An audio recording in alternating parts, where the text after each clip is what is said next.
Coming up on the Q30 Newscast. Students rejoice, campus is finally beginning to look like spring. And the town of Hamden honors 2 Black Vietnam veterans, and a new business opens in town. Also see some cute critters at a pet shelter near campus. All that and more coming up on the Q30 Newscast.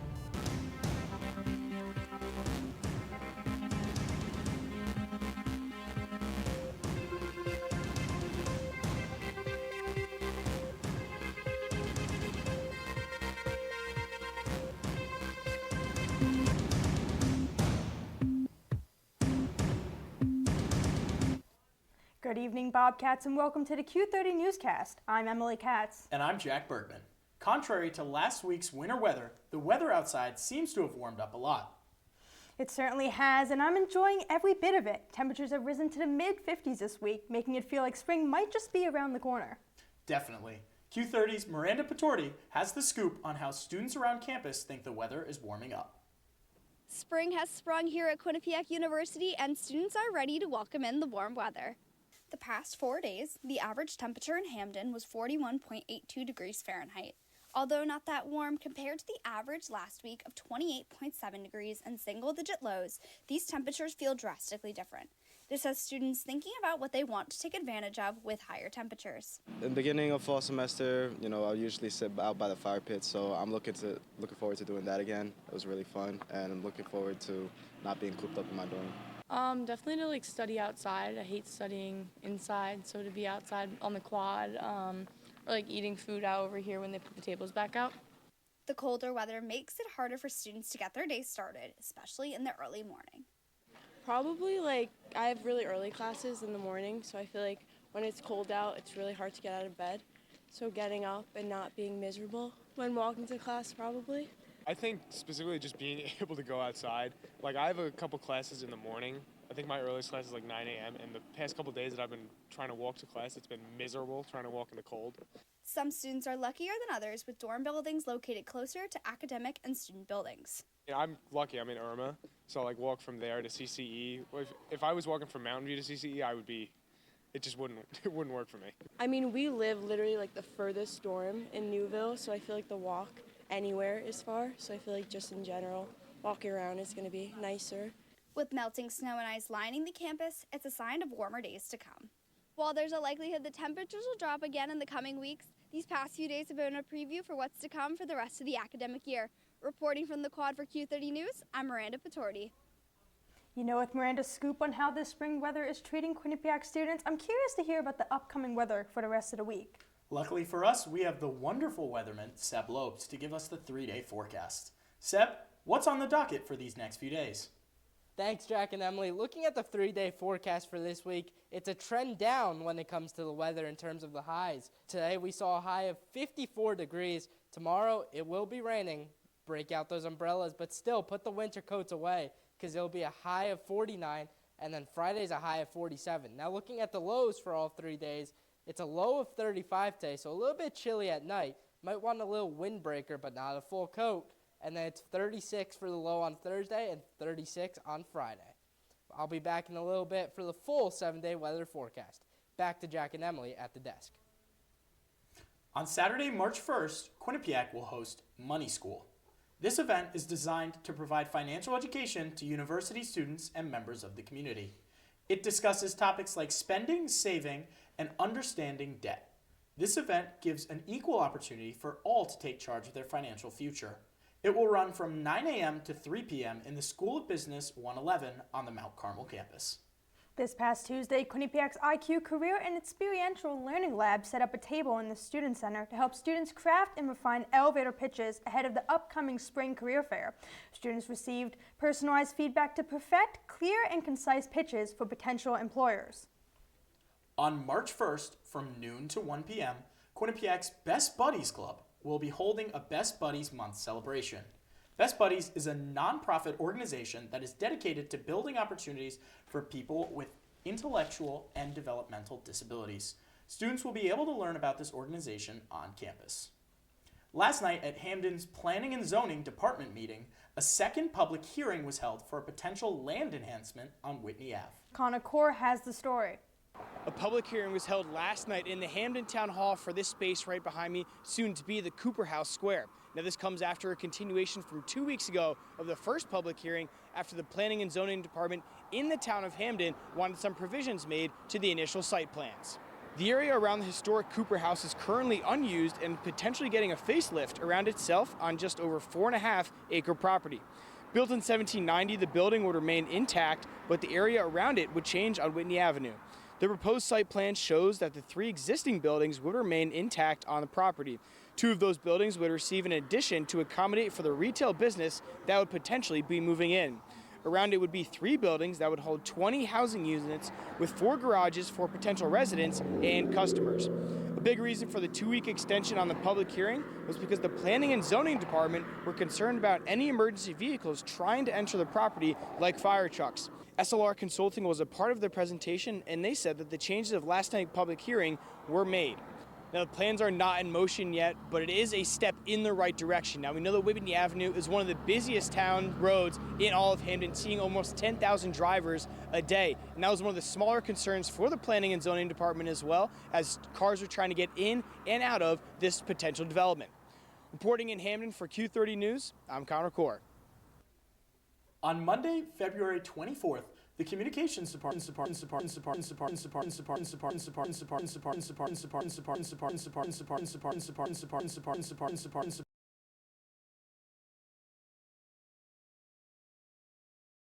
for a new cafe opening in the School of Business building in the South Quad this August. The position is open to both graduate and undergraduate students and involves working 20 hours per week. It's time for our first commercial break of the night. But when we come back, Q30's Rose Carrata has the details on politics this week. And the reopening of a community-adored donut shop. Stay tuned, the Q30 Newscast will be right back. Meet the scan, a simple procedure whose mission is to detect lung cancer early.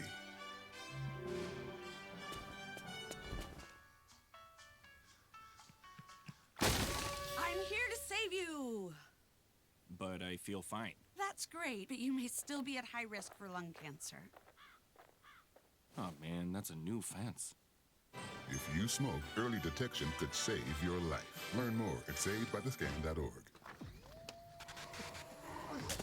Multiple studies have shown that marijuana can slow both driver reaction and response time, which can be really dangerous. He's here. He's here. Wait. What? I can't drive. Why? My. Oh.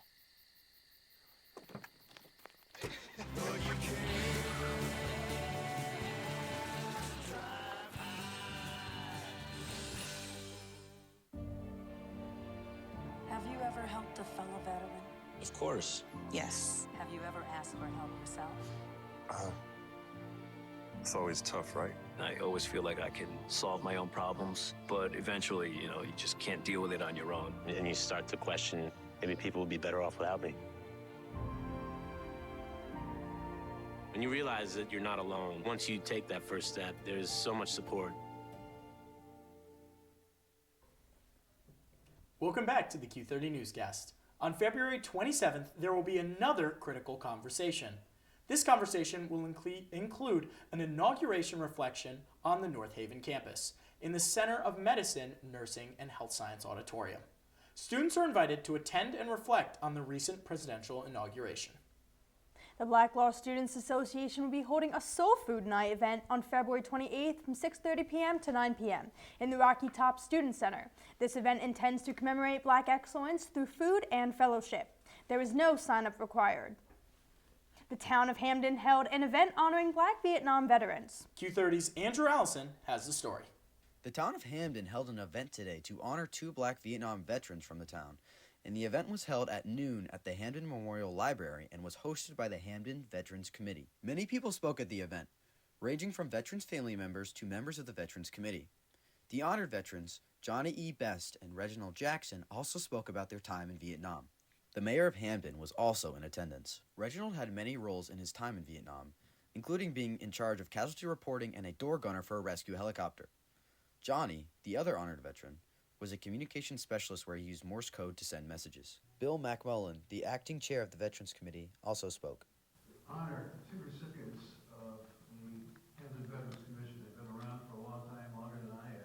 fact that they were honored meant a lot to the two veterans. So it meant a lot to me. It means quite a bit that the town of Hamden and my peers recognize us for our service dealing with the Hamden Veterans Commission.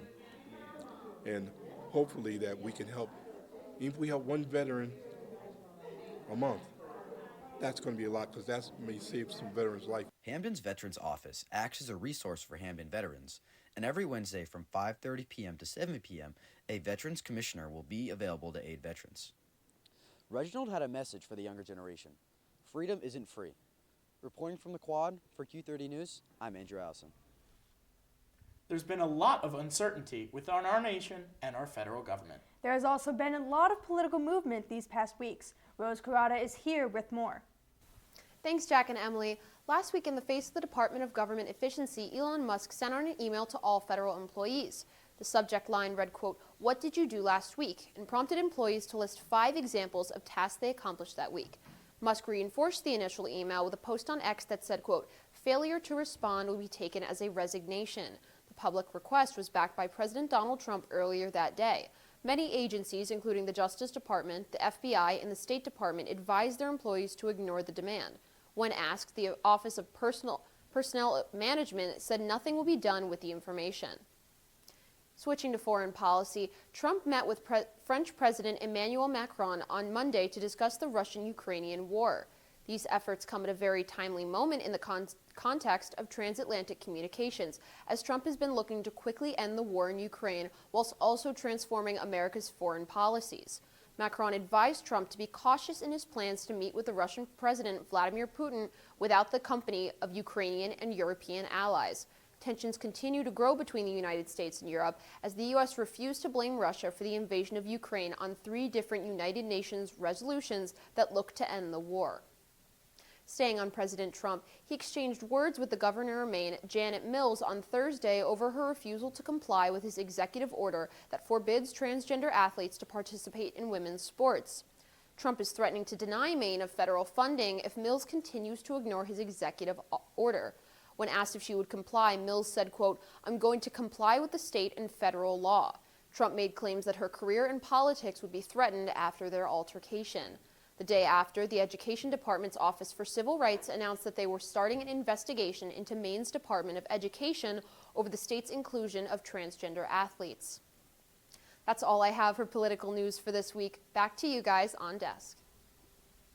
Promotion and fundraising for Q30 continue to ramp up as they held a tabling in Tater Hall on Monday from noon to 3 p.m.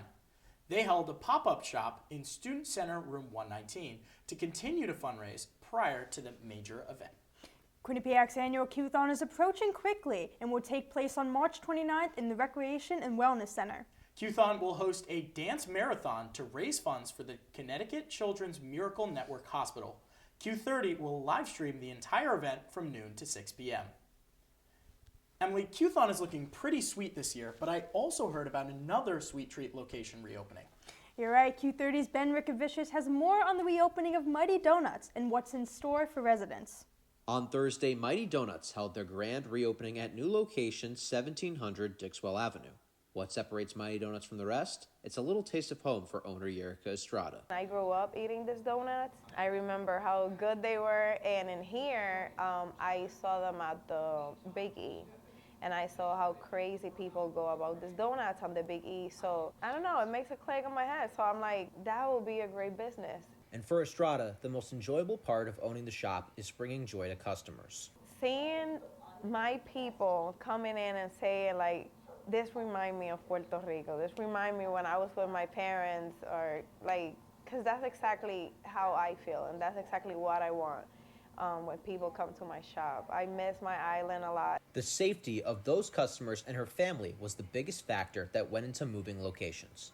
When I made the decision, I was already affected because the clientele was not really happy with the environment and the place. I didn't feel safe enough to bring my kids there. Now in a new location, Mighty Donuts is primed for success, and they've already become part of the Plaza community. So I actually think it's a very good idea, seeing that this plaza doesn't have anywhere to eat. So, them bringing their donuts. You could smell it as soon as you walk out the door. I had a great cup of coffee there this morning. So I actually think it's good for the business. And Muse has a few suggestions for Estrada. Advertise on Google, advertise on Yelp, get a TikTok, just advertisement. For Q30 News, I'm Ben Rickovicius. I had no clue they sell donuts on a stick. You know, Jack, that kind of reminds me of iCarly, but that's enough of food talk. It's time to sprinkle in this commercial break. When we come back, Seb Lopes will give us the 7-day forecast. Q30's Sydney Weimer has an update on the state of our nation. And Julia Barcella will fill you in on the latest financial news. Don't go anywhere. The Q30 Newscast will be right back.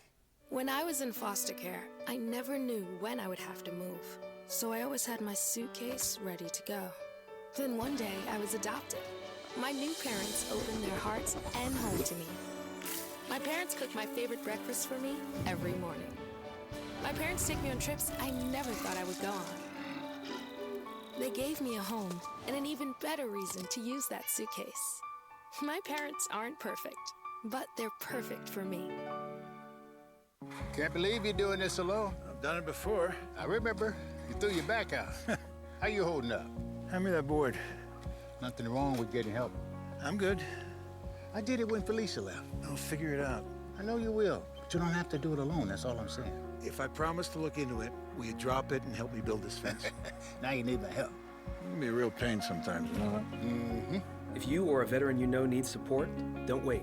Reach out. Find resources at va.gov/reach.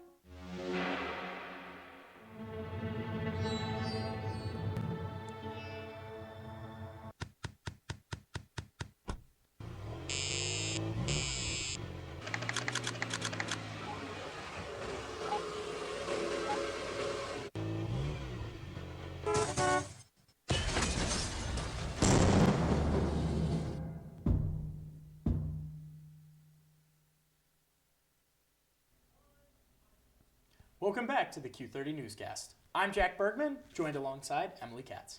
I know I said this earlier in the show, but I'm loving this warmer weather. Seb, you already mentioned some shorts and sweatshirt style weather. What's up next for the rest of the week?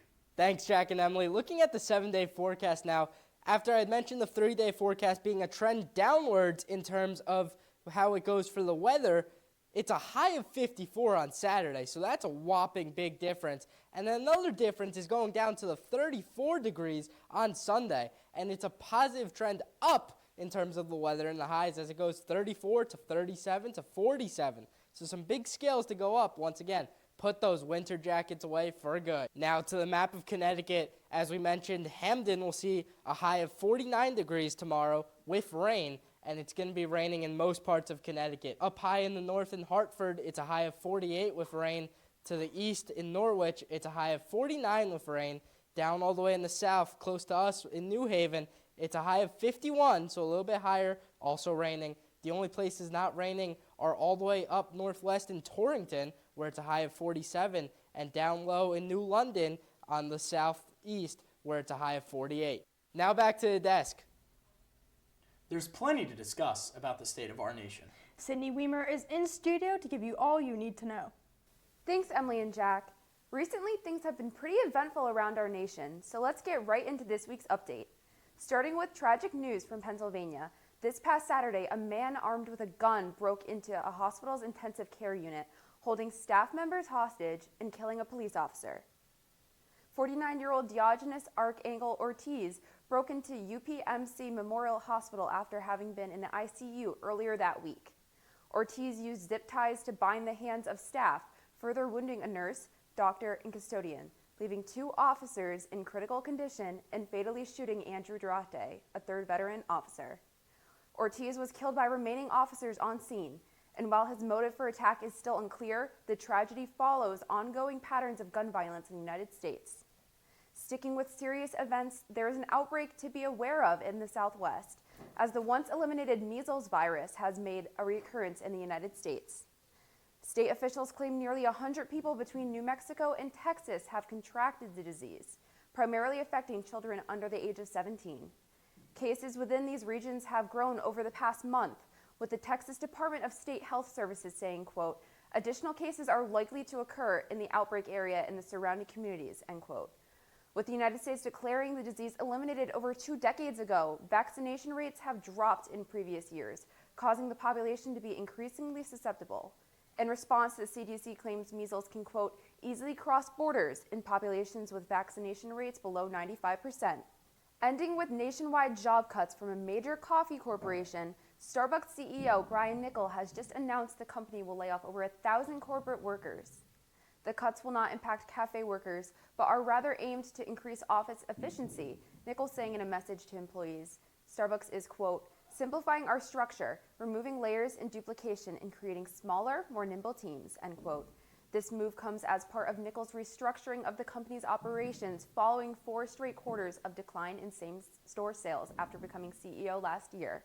The decision comes from a recent push to make Starbucks less fast service and more sit-in, Niccol seeking more emphasis on cafe experience itself. Now that's all the national news I have for you this week. Time to send it back to Emily and Jack at the desk. Starbucks is surely to be affected as a company. Let's check in on other companies around the world. Q30's Julia Barcello has the latest update on the stock market and more. In the finance world, consumer confidence plummeted in February, recording its biggest monthly decline in nearly 4 years. On Wall Street at Tuesday's closing, the S&P 500 declined 0.4%.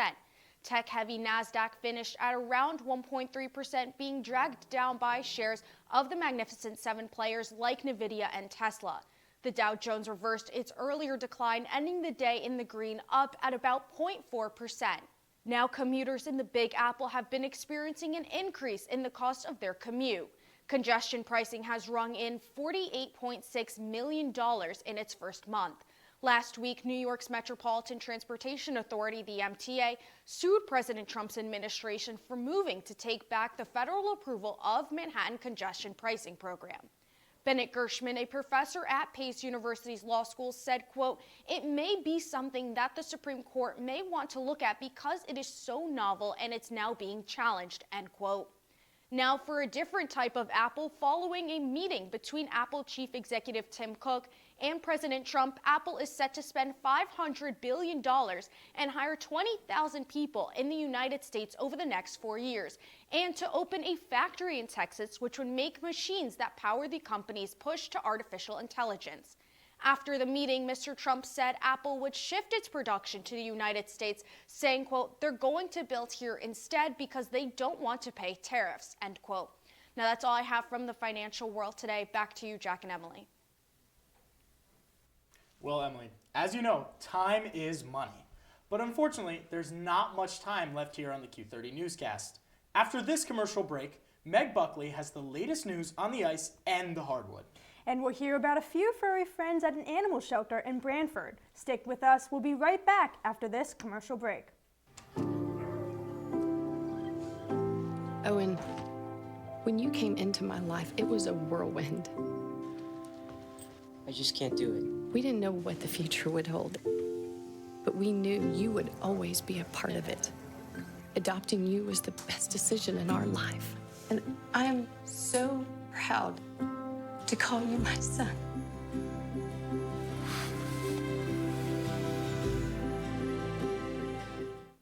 My name's Stacy, I'm 57, and I was adopted in 2020. One teen can come in and make you look at life in a whole different way. You know, he's my father, so I look up to him a lot. If I can be 10% of the man he is, I'll be a happy person for sure.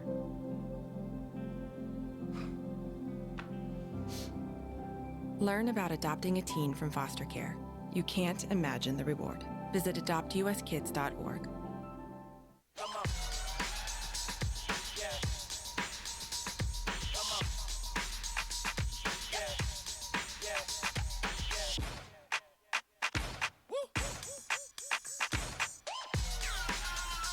You're not going to get it all right. Just make sure you nail the big stuff, like making sure your kids are in the right seat for their age and size. Get it right at nhtsa.gov/the-right-seat. Quinnipiac Sports has seen a successful weekend. With Sports Center spin cycles, sweeps, and more, Q30's Meg Buckley has the recap. Thanks, guys. Quinnipiac Athletics was busy this past weekend with 5 home games on Saturday and even more on the road. To start, the women's ice hockey team kicked off their ECAC playoffs at M&T Bank Arena as they took on Harvard. Maya Labad would score for the Bobcats in the first period, and Michaela Watson netted the only other goal of the game in the final minutes as well. The first year was named to the 2024-25 ECAC Women's All-Rookie Team on Monday. Keely Doyle received her 8th shutout of the season, and Emily Davidson shined for Harvard, recording 29 saves for the game. The men's team was also at home in Hamden for yet another installment of the Battle of Whitney Ave. Quinnipiac starts the show as Travis Treelor and Jack Ricketts light the lamp in the first to make the score 2-0. And in the second, Jeremy Wilmer will score another goal, the play ranking a number 3 spot on SportsCenter. Yale tried to fight back as Will Richter puts them on the board, but Aaron Schwartz tacks on another goal for Quinnipiac, and they win 4-1. The winning streak for the Bobcats against Yale is now at 17 games. Switching from the ice to the hardwood, the men's basketball team traded in Lender Court for Draddy Gymnasium as they headed to the Big Apple to take on the Manhattan Jaspers. The beginning of the game is in Manhattan's favor as Wesley Robinson scored a total of 13 points in the first half. And by the end, the Jaspers will lead the Bobcats 38-23. Things change though, and Quinnipiac will come out on top over Manhattan 74-71. Amari Monroe led the team with 20 points as he also scored his 1,000th career point. That's all I have for sports this week. Back to you guys at the desk. Before we go, we've got a few furry friends to highlight. Q30's Evangeline Crossley has the scoop on the local pet shelter. Russell here is one of the many friends up for adoption at the Dan Cosgrove Animal Shelter in Brantford. The shelter, just 30 minutes from Quinnipiac, houses and cares for critters from big pups to little bunnies. Originally built in 2003, the shelter has seen some much-needed improvements recently. They fundraised over $2 million, which the town matched, allowing them to expand the building to include rooms for community engagement and learning, as well as for pets who need a little space. Fundraising also allows them to help out not only their own pets, but the communities too. Their pet food pantry provides food to owners who need it. There's a lot of people who are struggling, whether they are sick with something or they've lost their job. And so we try to collect enough food to be able to accommodate their needs. Laura Bourbon, the director of the shelter, says donations are an important way to help out. Whether they want to stop by one of the fundraisers or they just want to contribute online. But we also have people who donate items. So they might come in and want to donate like towels or dog bones or like cat beds. But if you can't give your money, the shelter is always looking for volunteers to help socialize the animals and keep the shelter clean. The shelter's namesake was actually a political figure in town who helped out a lot of strays back in the 50s. He used to have a 30-acre fenced-in property, and he would pick up all the stray animals and bring them back to his house. And then he would try to find homes for them. Now, if you're interested in hanging out with any of the animals at this shelter, like Miss Dora behind me here, you can sign up to volunteer on the Town of Brantford's website. Reporting from the Dan Cosgrove Animal Shelter for Q30 News, Evangeline Crossley. All right. Now, Emily, after we saw that amazing package on the animal shelter, I've got to know, are you a cat or dog person? You know, it's hard to choose based on that, that great package, but I'm going to say dog. What about you? Really? I'm a cat person. I don't know. My grandma's had a lot of cats. Right now, there are cats at home, and it's just pretty great. I love them. Love animals, love them both. But unfortunately, that is all the time we have for tonight's show. Make sure to follow Q30 News on X for all the news around campus. From all the producers and everyone working hard behind the scenes, thank you for spending your Wednesday night alongside us. Alongside Emily Katz, I'm Jack Bergman. Have a great night, Bobcats.